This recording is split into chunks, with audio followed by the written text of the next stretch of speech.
우리는 지난주일 말씀을 통해 우리의 삶 가운데 깨어진 관계들을 우리가 어떻게 바라보고 또 어떻게 대해야 하는지 하나님의 말씀을 통해 살펴보았습니다.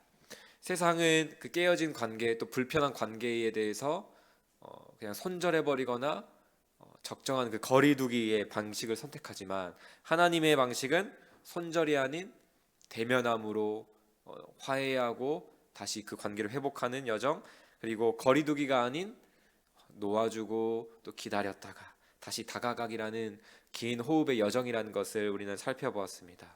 오늘은 우리가 읽은 이 사도행전 말씀을 통해 주일에 살펴본 이 깨어진 관계의 그 회복의 긴 여정을 바울과 마가의 이야기를 통해 함께 살펴보고자 합니다.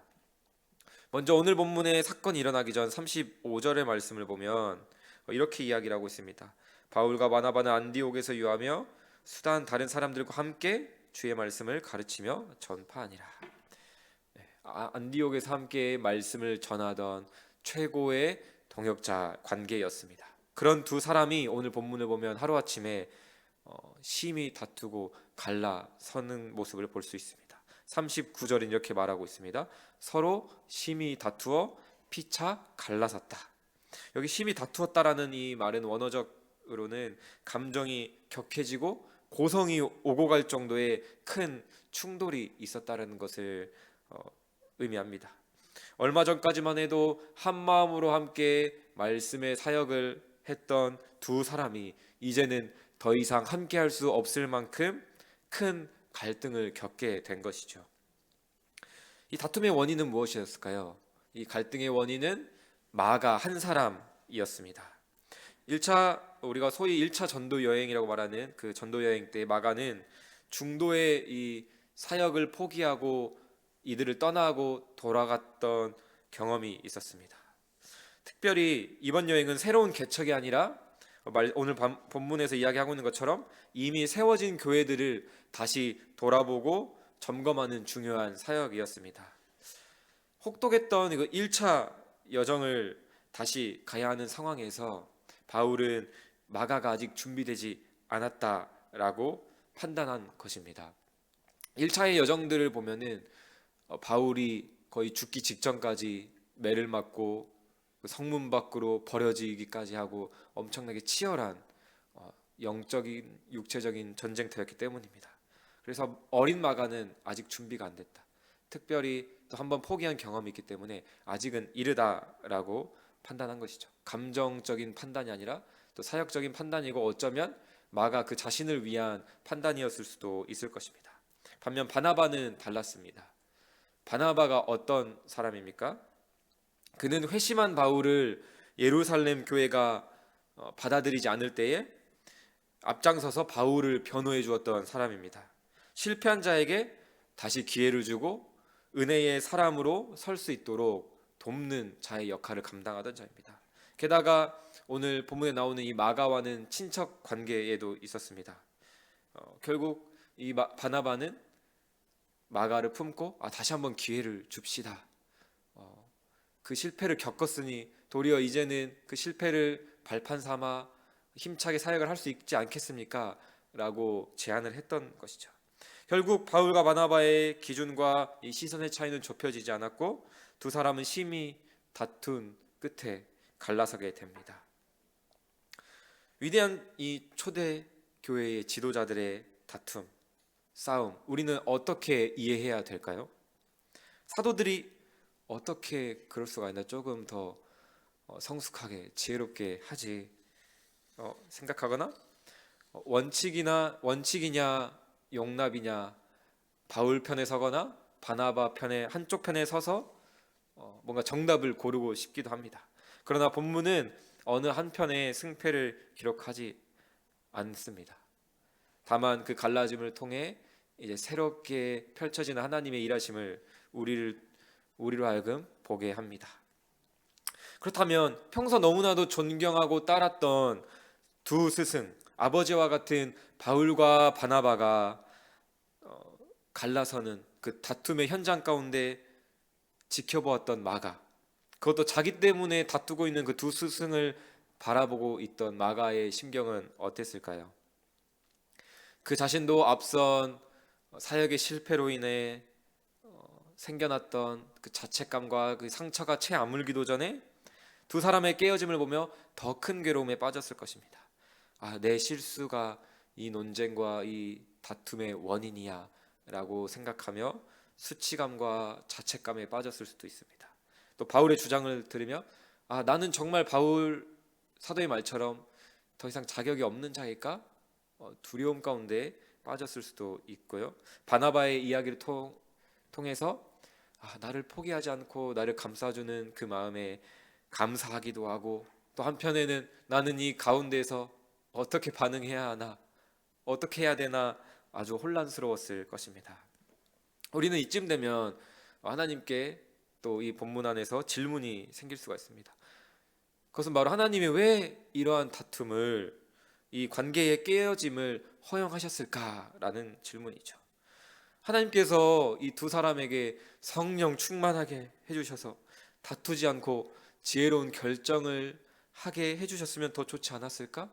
아니, 애초에 마가가 실패하지 않게 강하게 그때 믿음을 주셔서 붙들어 주셨다면 이 두 사람이 싸우지도 않았을 텐데, 또 어린 마가가 꼭 이 장면을, 이 다툼의 현장 가운데서 지켜보아야만 했을까 등등 여러 가지 질문들이 생깁니다.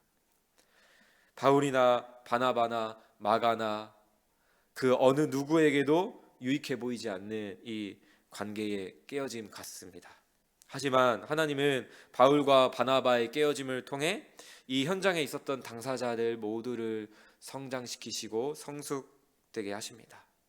이 사건 이후 바울과 바나바의 관계가 어떻게 변화되었다거나 진전되었다라는 기록은 없지만 바울과 이 마가의 관계는 변화와 회복의 과정을 겪는다라는 것을 여러 말씀을 통해 알 수가 있습니다. 그래서 오늘은 바울과 마가의 여정을 함께 주목해서 살펴보기를 원하는데요. 두 영적 거장이 갈라선 후 바울과 마가는 각자 어떤 사역과 어떤 경험을 했을까요? 큰 다툼 이후 바울은 실라와 함께 사역하게 됩니다. 바나바와의 갈라섬이 또 다른 동역자와의 만남을 만들어낸 것이죠. 그리고 디모데를 만납니다. 16장에서 이야기한 것처럼 디모데를 만나서 아들과 같은 디모데와 함께 동역을 하게 됩니다. 아들과 같은 디모데를 보면서 바울은 어떤 생각을 했을까요? 어린 마가가 참 많이 생각났을 것 같습니다.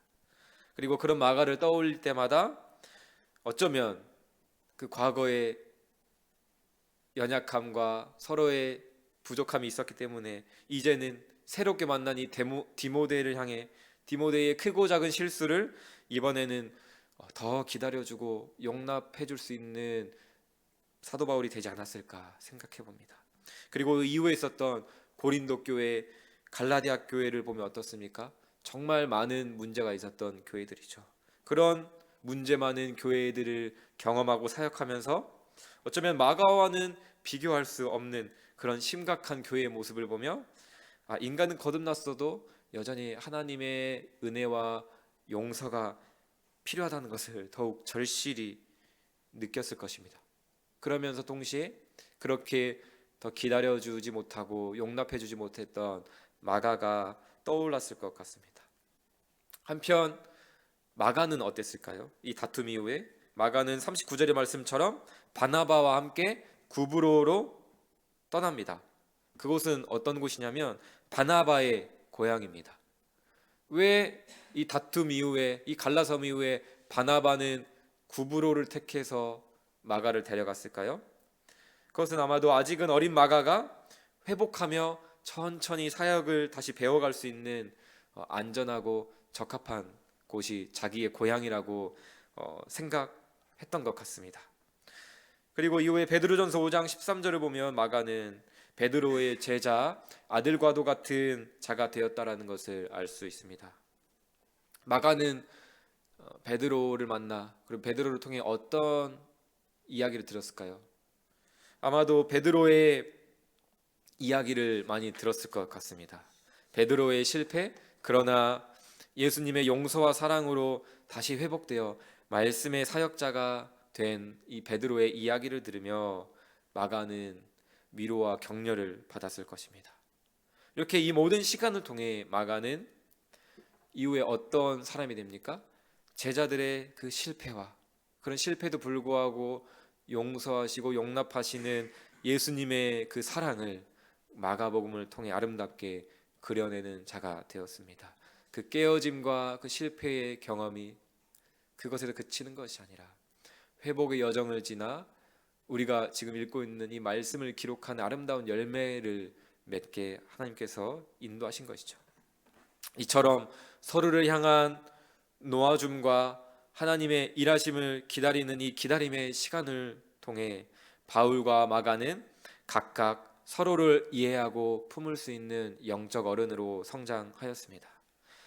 그리하여 결국 이후에 마가는 바울이 감옥에 갇혔을 때에 그 근처에서 그의 사역을 돕기도 하고, 바울도 그런 마가를 의지하여 자신이 죽기 전에 마가를 데리고 오라, 그가 내게 매우 유익하니라 라는 편지를 남깁니다. 바울의 이 마지막 말은 놀라운 반전의 말이죠. 과거에는 마가를 보며 바울이 어떻게 이야기했습니까? 마가를 데려가는 것이 옳지 않다, 그를 데려가는 것이 옳지 않다라고 말했던 바울이 이제는 그를 내게로 데려오라 라는 말을 하기까지 얼마나 많은 일이 있었겠습니까? 그리고 얼마나 많은 그 관계의 회복이 있었을까요? 그리고 그 둘의 관계의 회복이 있기까지 또 다른 많은 여러 관계와 경험 속에서 얼마나 더 많은 실패와 깨어짐, 여러 가지 일들을 겪었겠습니까? 하지만 우리는 오늘 본문 속 이 깨어짐의 사건 이후에 바울과 마가의 관계를 회복시키시는 하나님의 일하심을 통해 분명히 깨달을 수 있습니다. 선하신 하나님, 우리가 다 측량할 수 없는 지혜의 하나님께서 실패와 깨어짐과 같은 우리의 어쩌면 죄와도 같아 보이고 악과도 같아 보이는 이런 모습까지도 결국 하나님 나라의 선으로 아름답게 바꾸신다라는 것입니다. 우리는 이것을 기억해야 합니다. 그리고 동시에 우리는 이 모든 이 여정을 하나님께서 우리라는 한 인생 가운데 일하시는 모든 큰 사건과 결말을 우리는 다 알 수 없다라는 것을 인정해야 합니다. 그래야만 하나님께 믿고 오늘 이 하루를 맡길 수가 있는 것이죠. 사랑하는 성도 여러분, 여러분은 지금 삶 가운데 어떤 깨어짐을 경험하고 계십니까? 어떤 깨어짐을 경험하셨습니까? 여러분은 지금 누구를 놓아 주어야 합니까? 그리고 누구를 다시 기다려야 합니까? 하나님께서 어떤 나의 깨어짐을 통해 내가 자라길 바라고 또 그 사람이 자라길 바라고 계시는 걸까요? 오늘은 나에게 어떤 날일까요? 우리는 알지 못하죠. 어쩌면 관계가 깨지는 날이 될 수도 있고요, 어쩌면 깨졌던 관계가 다시 회복되어지는 시간이 될 수도 있을 것입니다. 깨어짐으로 인해 생겨났던 상처가 조금은 아무는 날이 될 수도 있고, 어쩌면 그 생겨났던 상처가 다시 벌어지는 날일 수도 있을 것입니다.